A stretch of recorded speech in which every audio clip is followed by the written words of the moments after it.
Hello बच्चों, कैसे हैं आप लोग। आप जानते हो हमारा टॉपिक चल रहा है पॉलीमर। पॉलीमर में हमने क्लासिफिकेशन ऑफ पॉलीमर तक देख लिया था। क्लासिफिकेशन ऑफ पॉलीमर में उसके चार्ट बेसिस पे 4 टाइप से हमने बताया था कि पॉलीमर कैसे होते हैं, वो भी हमारा कंप्लीट हो गया था। फिर हमने नेक्स्ट पॉलीमर में एडिशन पॉलीमर और कंडेंसेशन पॉलीमर के बारे में देख लिया था बेसिक। आज हम उसी को आगे डिटेल में स्टडी करने वाले हैं। यहाँ पे आप फ्लो चार्ट देख सकते हैं, ठीक है। और यहाँ पे एक और मैंने फ्लो चार्ट लिया है जिसमें क्या है, नेचुरल पॉलीमर के एग्जांपल है कुछ, फिर सिंथेटिक पॉलीमर के, बायोडिग्रेडेबल और नॉन बायोडिग्रेडेबल पॉलीमर्स के एग्जांपल्स हैं। तो ये बहुत इम्पॉर्टेंट है एग्ज़ाम पॉइंट ऑफ व्यू से, इट इज़ वेरी आईएमपी। तो इनके एग्जांपल्स जो नेम हैं आपको लर्न करना है, ठीक है, ताकि हमें एग्ज़ाम में कोई भी प्रॉब्लम ना हो। ओके, तो हम चलो आगे हम एडिशन पॉलीमर को ही कंटिन्यू करते हैं। हमने एडिशन पॉलीमर देख लिया था बेसिस की एडिशन पॉलीमर जो है हमारा किससे, एडिशन रिएक्शन से फॉर्म होता है, ठीक है। आज हम थोड़ा सा मेथड्स की बात कर लेते हैं कि मेथड्स ऑफ एडिशन पॉलीमराइजेशन कैसे होता है। तो हम क्या बात कर रहे हैं, मेथड्स ऑफ एडिशन पॉलीमराइजेशन की। ओके, तो इसमें जो है 4 टाइप की होती है जो एडिशन पॉलीमराइजेशन के मेथड्स है। सबसे पहले हम देखते हैं फ्री रेडिकल पॉलीमराइजेशन। क्या होती है फ्री रेडिकल पॉलीमराइजेशन। नेक्स्ट होती है हमारी कैटाइनिक पॉलीमराइजेशन। अब मैं ये ऐसा पॉली शॉर्ट में लिख दे रही हूँ, ठीक है। फिर होती है हमारी क्या, नेक्स्ट होती है एनाइनिक पॉलीमराइजेशन। और नेक्स्ट होती है with the help of Ziegler Natta catalyst. Ziegler Natta catalyst के हेल्प से भी हम क्या करते हैं, एडिशन पॉलीमराइजेशन करते हैं। जिगलर-नाटा कैटलिस्ट, ओके। तो एडिशन जो पॉलीमराइजेशन होगा वो 4 टाइप से हो जाएगा। सबसे पहले फ्री रेडिकल पॉलीमराइजेशन। तो फ्री रेडिकल पॉलीमराइजेशन में क्या होता है बच्चों, अगर हम फर्स्ट फ्री रेडिकल की बात करें, फ्री रेडिकल पॉलीमराइजेशन, ठीक है, मैं शॉर्ट में लिख रही हूँ। तो ये क्या होता है, ये मोस्टली ज़्यादातर हमें किस में दिखता है, मोस्टली इन एल्कीन्स में ज़्यादातर देखने के लिए मिलता है फ्री रेडिकल पॉलीमराइजेशन, ठीक है। अब इसमें क्या होते हैं, जिनके फ्री रेडिकल स्टेबल होते हैं वही पार्टिसिपेट करेंगे। कौन, फ्री रेडिकल स्टेबल, ठीक है। फिर इसमें जो इनिशिएटर रहता है, जो इनिशिएटर होता है, इनिशिएटर्स कौन होता है, तो इसमें जो पेरोक्साइड होगा हमारा, पेरोक्साइड, या फिर हमारे जो ऑक्साइड होंगे, और कौन हो सकता है, तो सनलाइट हो सकती है, यूवी रेज हो सकती है, यूवी लाइट, ये सब क्या होते हैं, हमारे इनिशिएटर होते हैं। यही हमारे जो फ्री रेडिकल पॉलीमराइजेशन है उसको स्टार्ट करते हैं। अब इसमें और ज़्यादा डिटेल होगा कि chain initiation, chain propagation, chain termination, ठीक है, तो मैं इतना डिटेल में नहीं जा रही हूँ। फिर अगर हम इसके एग्जाम्पल की बात कर लें, स्टाइरिन वगैरह जो है इसके एग्जाम्पल में आ जाएंगे, जिसमें फ्री रेडिकल एडिशन हमें देखने को मिलता है, ठीक है।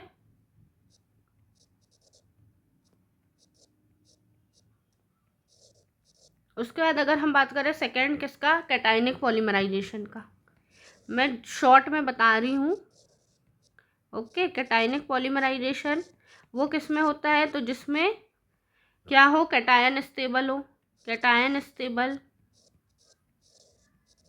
उसमें होगा। फिर इनका इनिशिएटर कौन हो जाता है, तो इनके इनिशिएटर जो होते हैं वो कौन होते हैं, इलेक्ट्रोफाइल होते हैं इनिशिएटर, इनिशिएटर्स कौन होते हैं?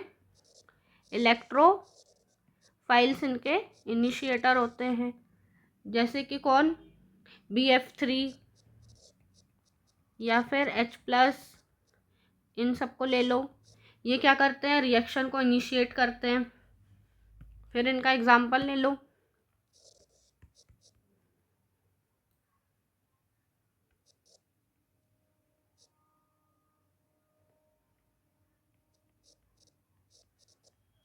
CH3, स्टायरीन तो सब में ही आएगा। ये क्या है? इनके एग्जाम्पल कैटायनिक पॉलीमराइजेशन के। थर्ड हम बात करते हैं एनायनिक पॉलीमराइजेशन की। एनायनिक पॉलीमराइजेशन, एनायनिक पॉलीमराइजेशन में क्या होगा कि जिनके एनायन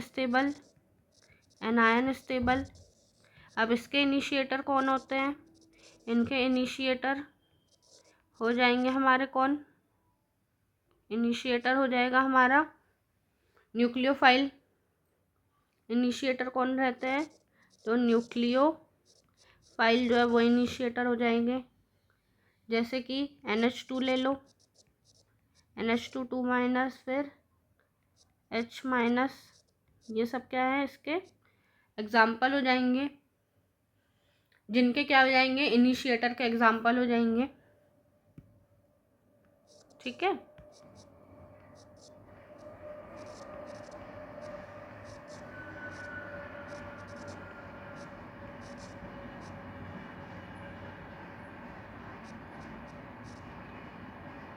ये मेथिल एक्रिलेट जो है, ये सब क्या है? मेथिल एक्रिलेट, एक्राइलेट किसमें आएंगे? एनायन पॉलीमराइजेशन में। फोर्थ हम देखते हैं किसमें? जिगलर नाटा कैटलिस्ट। जिगलर नाटा कैटलिस्ट के साथ की हेल्प से होता है। ठीक है, catalyst.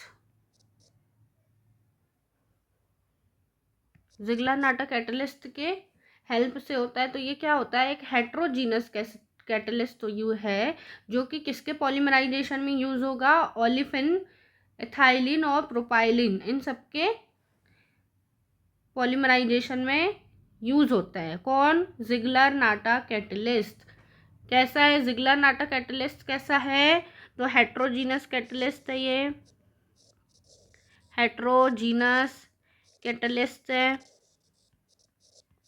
Catalyst used for polymerization of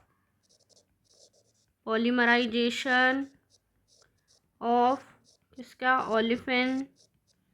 उसमें भी अल्फा ओलिफिन्स में ज़्यादा होता है। फिर थाइलिन, प्रोपाइलिन में। अब जो ये जिगलर नाटा होता है, जिगलर नाटा कैटलिस्ट है, एक्चुअल में होता क्या है वो? तो ये जो है हमारा किसका? टाइटेनियम टेट्राक्लोराइड होता है।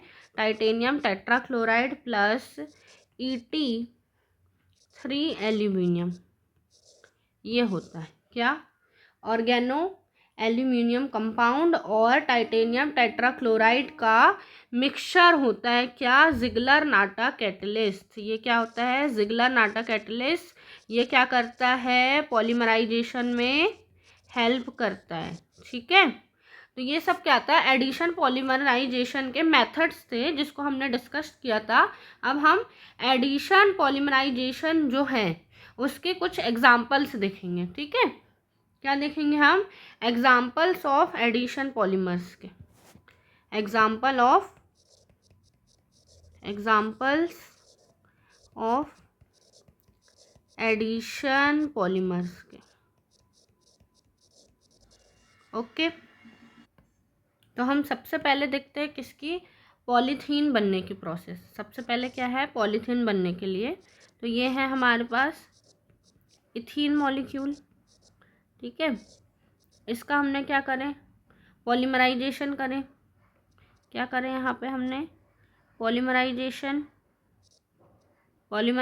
करें तो क्या हुआ कि जो हमारे पॉलीइथाइलिन बनेंगे इस टाइप के, ये n नंबर ऑफ मॉलिक्यूल है। ठीक है, अब हमें पता है ये जो पॉलीथीन है या पॉलीथाइलीन है, पॉलीइथीन जो है वो हमारी 2 टाइप्स की होती हैं।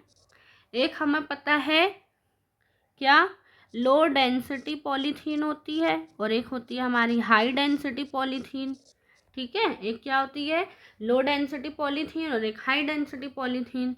तो अब हम जो लो डेंसिटी है कैसे बनती है, वो लो डेंसिटी वाली देखेंगे। पहले प्रोसेस यही है, बस कैटलिस्ट जो है एडिशन जो है किसी और का हो जाएगा। अब इसमें हमने क्या करा, O2 प्लस परऑक्साइड डाला, और इसका जो टेम्परेचर है वो 1000 से 2000 तक, ATM प्रेशर, हाई टेम्परेचर। ठीक है, ये हम कंडीशन क्रिएट करेंगे तब क्या बनेगा, हमारा LDPE बनता है। क्या बनता है, हमारा लो डेंसिटी पॉलीथीन बनता है। अगर हम बात करें हाई डेंसिटी पॉलीथीन की, तो फिर से ये इथीन का मॉलिक्यूल है। अब इसमें हमने क्या डाले, जिगलर नाटा कैटलिस्ट डाले।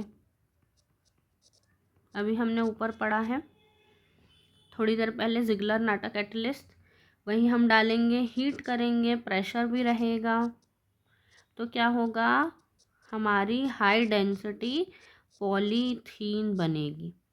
ठीक है, अब जो लो डेंसिटी पॉलीथीन है उसका यूज़ तो पता है पॉली बैग वगैरह बनाने में होता है, और जो हाई डेंसिटी पॉलीथीन होती है उसका यूज़ हम बॉटल हो गया, बकेट हो गया, डस्टबिन, टॉयज़ वगैरह बनाने में करते हैं।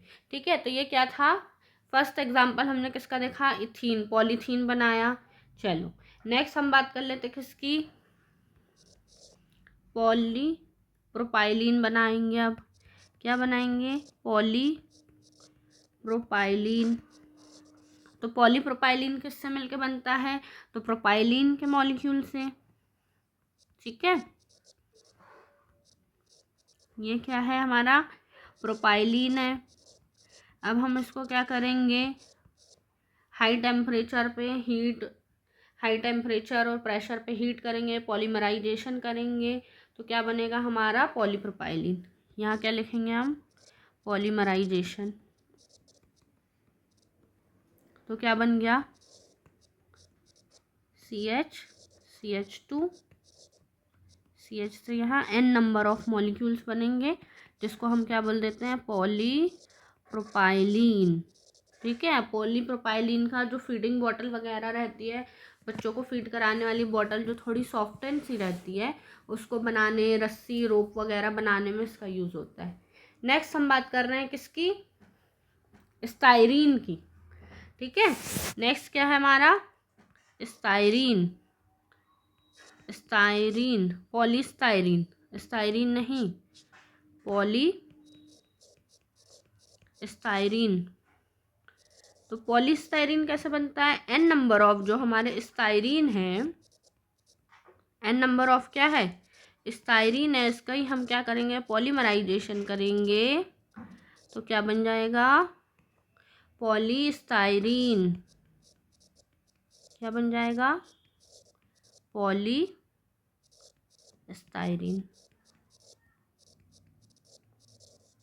ठीक है, और ये क्या है, स्टायरीन है, याद रखना।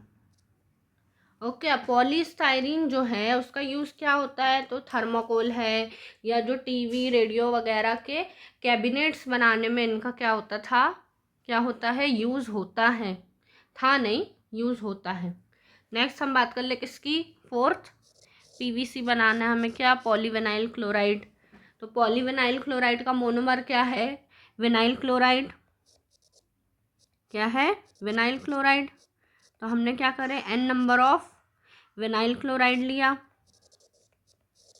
विनाइल क्लोराइड, इसका हमने क्या करें, पॉलीमराइजेशन किया, पॉलीमराइजेशन किया, तो क्या बना हमारा, PVC। ठीक है, क्या बना हमारा, n number of PVC, poly vinyl chloride. Okay. अब पीवीसी का यूज़ कहाँ होता है, हमने बताया था स्टार्टिंग में, वायर केस बनाने में, फिर पाइपलाइन में पाइप्स बनाने में, प्लास्टिक का फ्लोर वगैरह बनाने में, फिर विनाइल पोस्टर फ्लैक्स एक्सेट्रा बनाने में पॉलीविनाइल फ्लोराइड का यूज़ होता है। ठीक है, अब हम नेक्स्ट बात करते हैं किसकी, अब हम एग्जांपल ले लेते हैं एक आइसोप्रीन का। ठीक है, आइसोप्रीन जो हमने बताया था वो क्या है, एक नेचुरल रबर होती है। फिफ्थ एग्जांपल हम किसका ले लेते हैं, आइसोप्रीन का।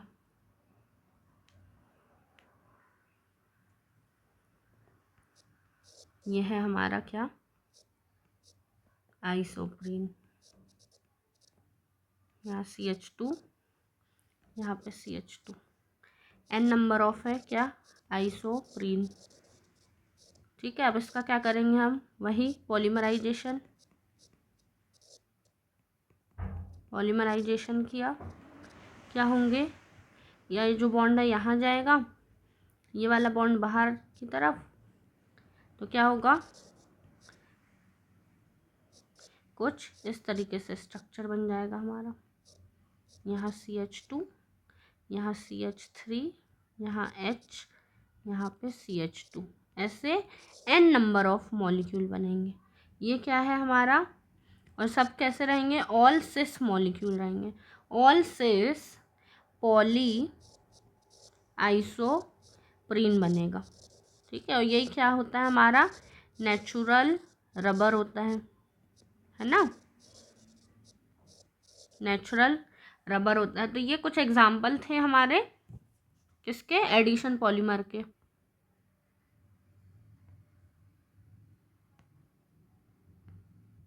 तो हमने अभी देखा आइसोप्रीन, आइसोप्रीन से जो है पॉली आइसोप्रीन बना नेचुरल रबर।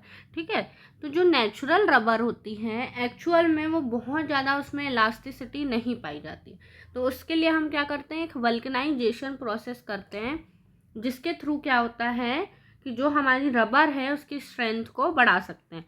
तो आप यहाँ देख सकते हैं, मैंने नोट डाउन किया है, vulcanization, natural rubber is not much more elastic and not durable, वो बहुत ज़्यादा इलास्टिक नहीं रहती है। तो हम क्या करते हैं, for improvement of quality of natural rubber is treated with 3 to 5% of sulphur. इसीलिए हम क्या करते हैं, नेचुरल रबर को ट्रीट करते हैं किसके साथ, 3 to 5% ऑफ सल्फर के साथ। इस प्रोसेस को बोलते हैं वल्कनाइजेशन। और वल्कनाइज रबर जो रहती हैं वो कैसी रहती है, रिलेटिवली मोर इलास्टिक होती है और हैव हाई टेंसिल स्ट्रेंथ। अब उसकी जो पुलिंग स्ट्रेंथ है उसको हम ज़्यादा खींच सकते हैं, उसकी इलास्टिसिटी भी बढ़ जाती है due to the formation of cross link of sulphur. Sulphur के क्रॉस लिंक बनने के कारण उसकी जो क्या होती है, टेंसिल स्ट्रेंथ और इलास्टिसिटी बढ़ जाती है, इंक्रीज हो जाती है। तो यहाँ पिक्चर में देखोगे कि ये पहले नेचुरल रबर थी, सल्फर से ट्रीट करे तो अब सल्फर के क्रॉस लिंक्स बन गए हैं। ठीक है, तो उसको क्या बोलते हैं, वल्कनाइजेशन ऑफ रबर बोलते हैं। समझ में आया, चलो तो यहाँ तक समझ में आया। अब हम नेक्स्ट देख लेते हैं किसके, एग्जाम्पल ऑफ कंडेंसेशन पॉलीमर के, एग्जाम्पल्स ऑफ कंडेंसेशन पॉलीमर के, कंडेंसेशन पॉलीमर के। तो हमें पता है क्या कि पॉलीमर जो कंडेंसेशन रिएक्शन से बनता है उसे हम कंडेंसेशन पॉलीमर बोलते हैं। कंडेंसेशन में क्या होता है, एक्चुअल में दो से ज़्यादा मॉलिक्यूल आपस में क्या होंगे, रिएक्ट करते हैं और एक लार्ज मॉलिक्यूल बनाते हैं कंडेंस होके। ठीक है, तो कंडेंसेशन पॉलीमर में सबसे हम पहले देखते हैं पॉलीएमाइड्स का एग्जाम्पल में सबसे पहले हम बनाते हैं क्या, नाइलॉन 6। सबसे पहले क्या है, नाइलॉन 6। तो हमने स्टार्टिंग में बात करे थे डे 1 कि जो जब हम होमोपॉलीमर और कोपॉलीमर पढ़ रहे थे, याद होगा, मोनोमर पॉलीमर पढ़ रहे थे, तो नाइलॉन 6 जो है किसका मोनोमर रहता है, ई कैप्रोलैक्टम का, मीन्स एप्सिलॉन कैप्रोलैक्टम और 6 अमीनो हेक्सानोइक एसिड आपस में कंबाइन होते हैं, कंडेंस होके क्या बनाएंगे, हमारा नाइलॉन 6 बनाएंगे। ठीक है, तो हम क्या ले लेते हैं, एग्जाम्पल देखते हैं।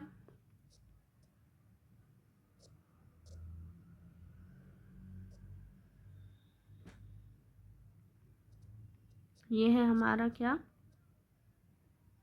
ये हो गया अल्फा, ये बीटा गामा, डेल्टा और ये एप्सिलॉन।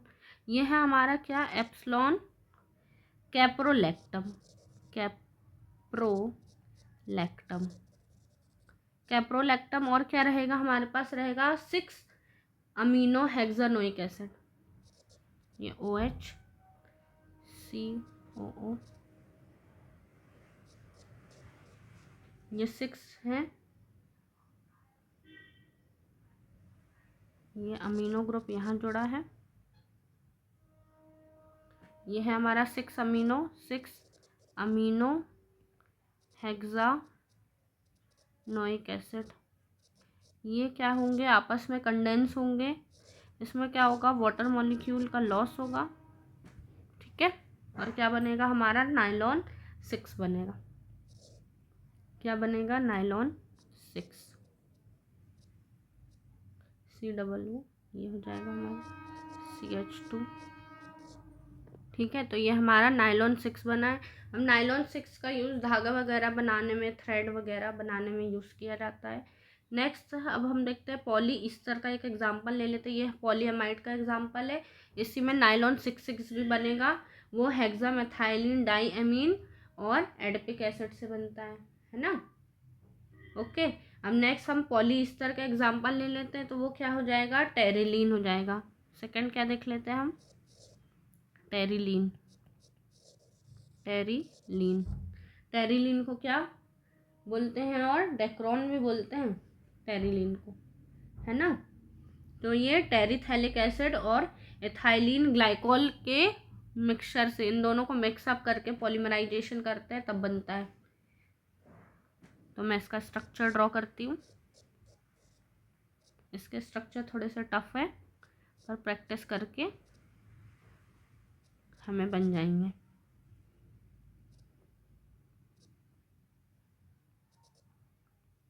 ठीक है, तो ये क्या है हमारा, ये N नंबर ऑफ रहते हैं, ठीक है, याद रखना ये N है।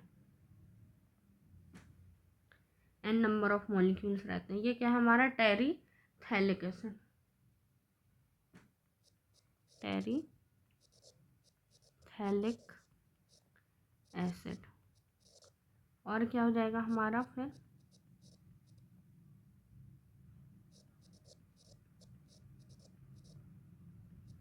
ये हो गया क्या हमारा, एथाइलिन ग्लाइकोल। Ethylene glycol. अब इसका पॉलीमराइजेशन होगा तो क्या बनेगा हमारा, टेरिलीन बनेगा। यहाँ बना देते हैं CO, ये फेनल ग्रुप आया।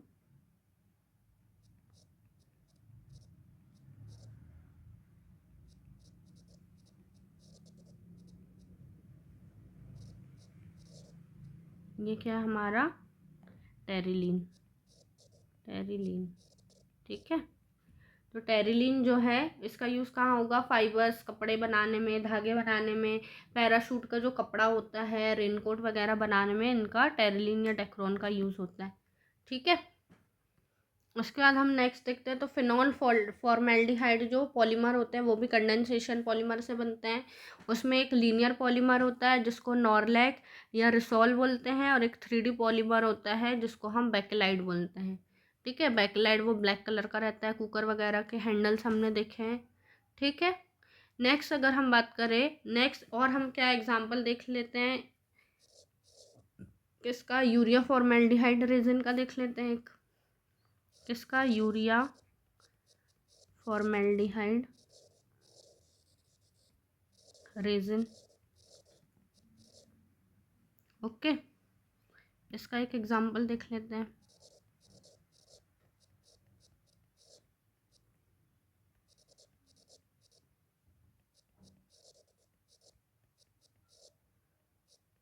ये यहाँ शिफ्ट हुआ, इसके पास जो 2 इलेक्ट्रॉन है वो शिफ्ट हुआ है इस तरफ। तो इससे क्या बन जाएगा, कुछ इस तरीके से स्ट्रक्चर बनेगा ये।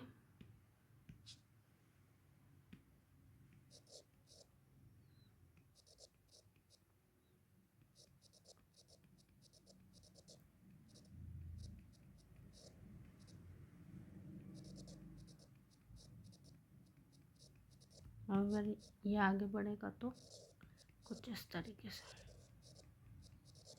ठीक है। ये स्ट्रक्चर थोड़े से टफ है, हमें इसको बार बार प्रैक्टिस के थ्रू समझना पड़ेगा।